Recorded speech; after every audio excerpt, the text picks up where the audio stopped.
உனக்கு என்ன வேணுமோ எடுத்துக்கடா. பென்சில் பாக்ஸ் எது வேணா எடுத்துக்கடா, உனக்கு இல்லாததா. தேங்க்யூப்பா. அப்பா இது அப்பா பாக்ஸு, அப்பா லஞ்ச் பேக்கு, அப்பா இங்கே பாருங்க. ஓகேவா?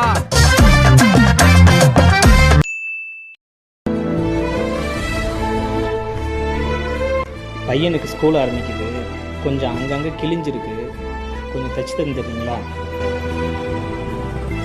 அப்பா அப்பா அப்பா அப்பா என் ஃப்ரெண்டு புது பேகு லஞ்ச் பேக்லாம் வாங்கிக்கிறான்ப்பா, எனக்கு வாங்கிட்டாங்கப்பா. எனக்கும் அப்பா கிட்ட காசு இல்லைடா, காசு இருக்கும்போது வாங்கி தரேன் சரியா? இப்போதைக்கு இதை போட்டுக்கோ, இன்னொரு தடவை பார்த்துக்கலாம். இந்த உலகத்தில் எல்லாருக்கும் ஒரே மாதிரி லைஃப் இருக்கிறதில்ல. இருக்கிற லைஃப் வச்சு எல்லாரும் சந்தோஷமாக இருங்க.